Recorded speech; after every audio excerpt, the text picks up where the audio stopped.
any fundamental re-examination of the assumptions behind preferential policies. That's the name of the book.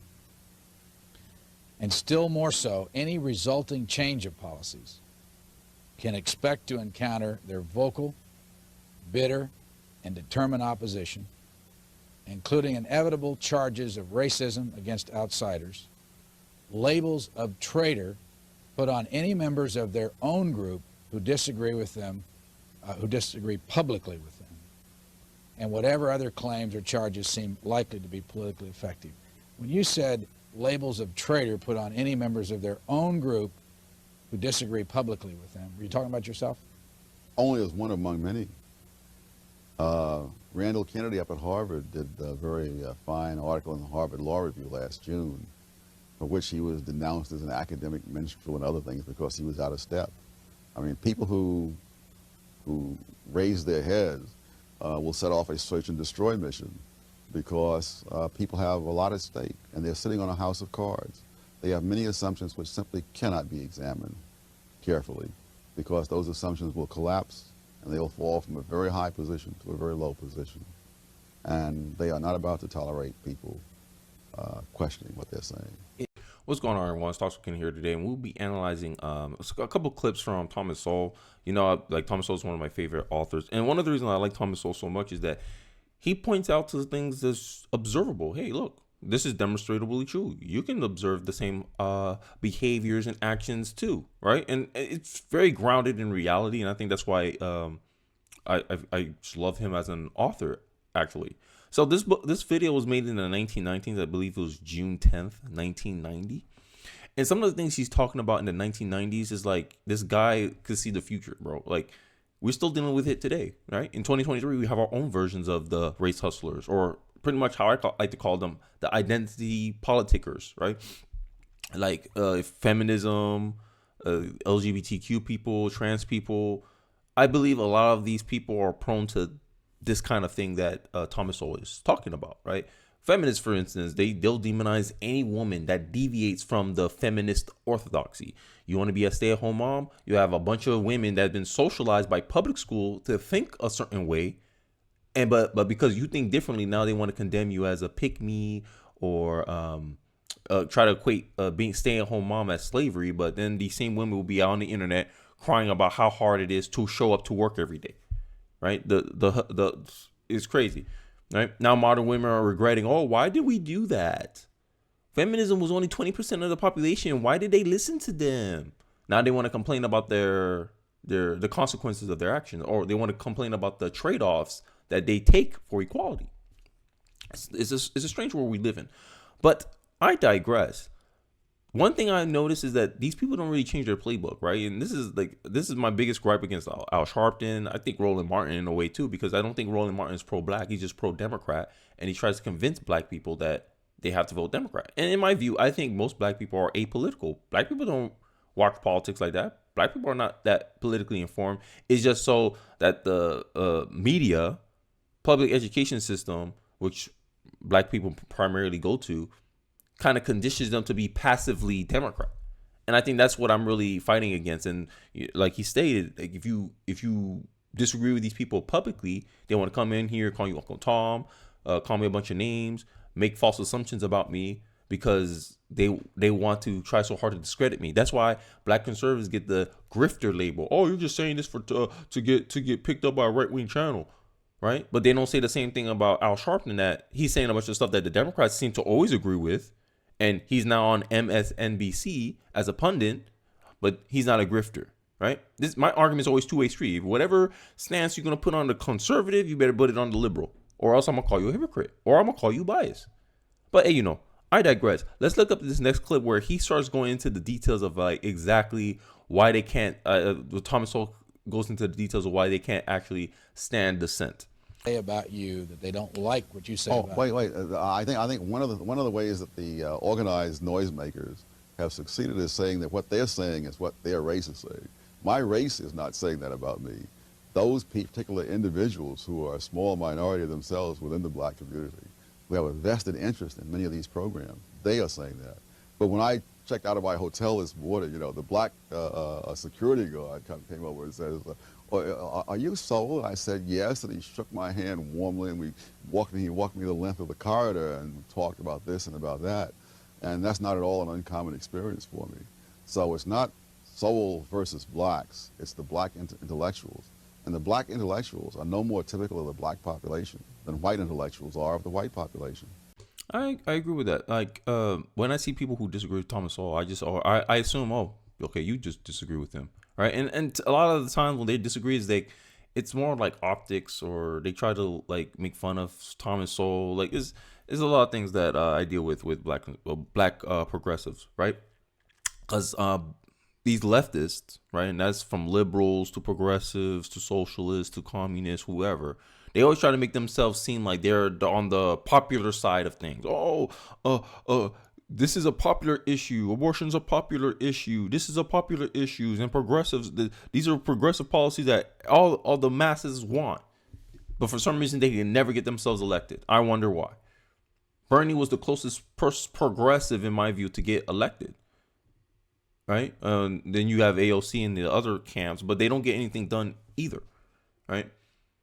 But they are always bragging about how popular it is. And this is how I know, okay, maybe this is a game of they just trying to play optics, right? And this is one thing I don't do that black liberals tend to do, is try to act like I speak for all black people, right? And I know as a conservative, I don't speak for all black people. I know I speak for the 10%ers, the 20% of black men that think how I'm thinking right now.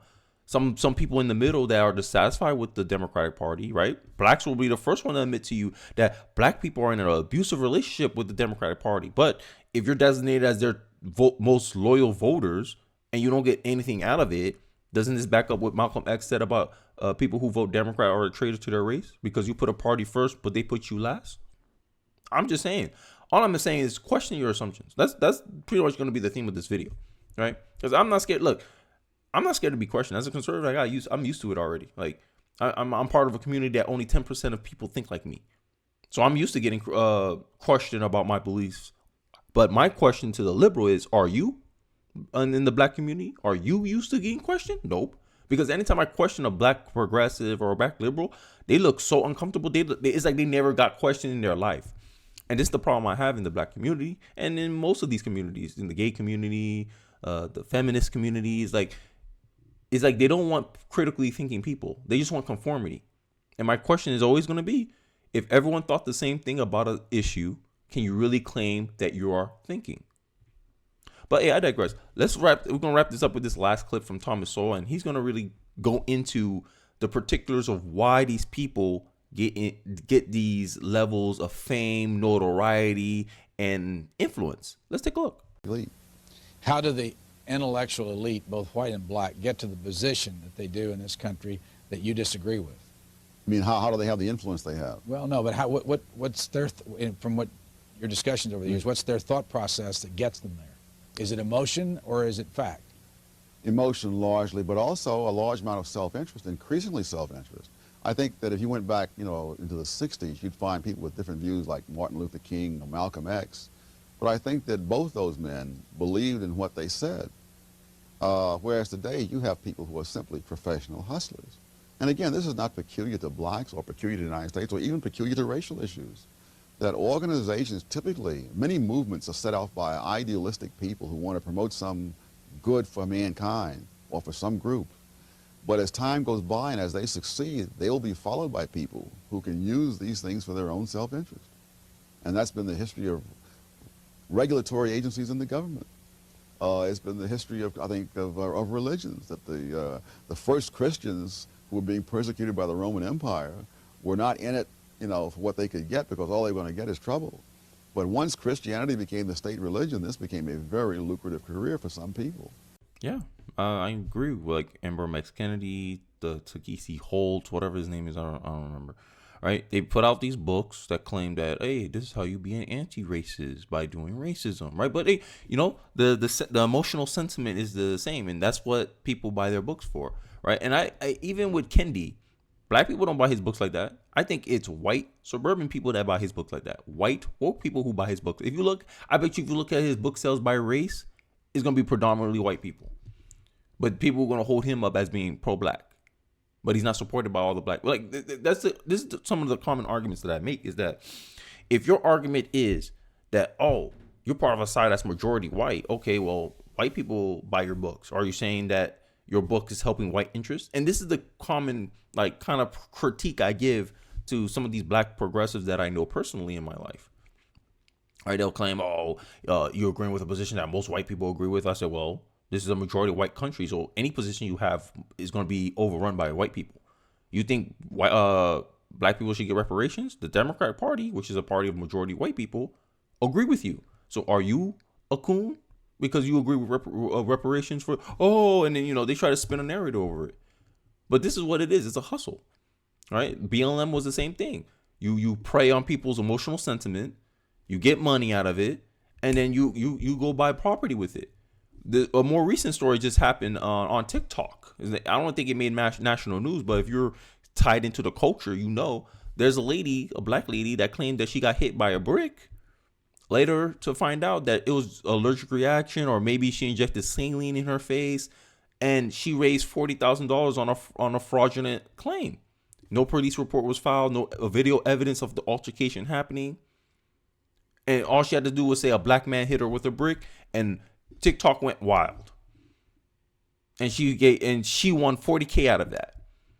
And who got duped? Who got scammed? Who got bamboozled? Black Twitter. But then the same people from Black Twitter will come on my channel, tell me I'm bamboozled, that I don't know what I'm talking about. But they're the ones that's easily scammed every day. For their votes, for their money.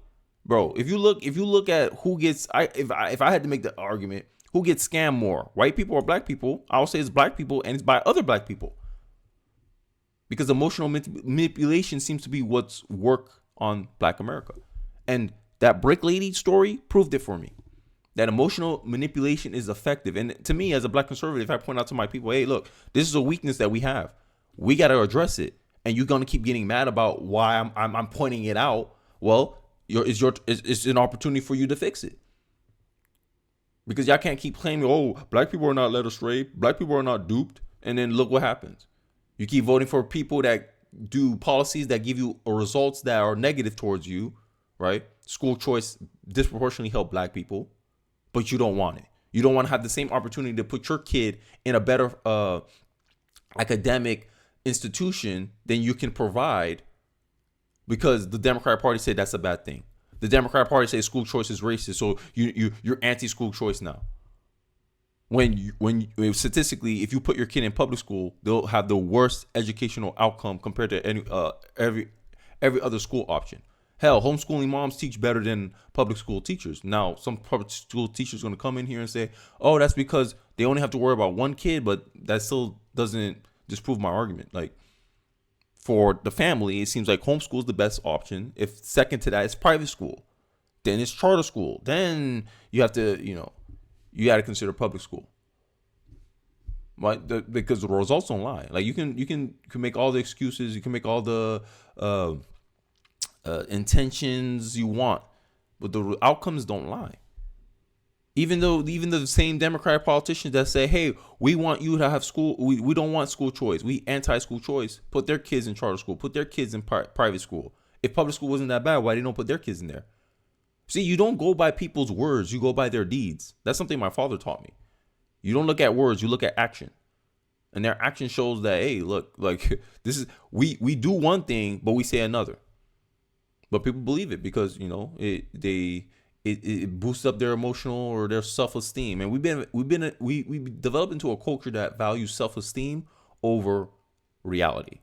But hey, I digress. Let me know your thoughts in the comment section. You agree, disagree? I would like to hear your thoughts in the comment section. Don't forget to like, comment, subscribe. And I really do appreciate you guys for watching to the end of the video. I'll catch you guys on the next one. Peace.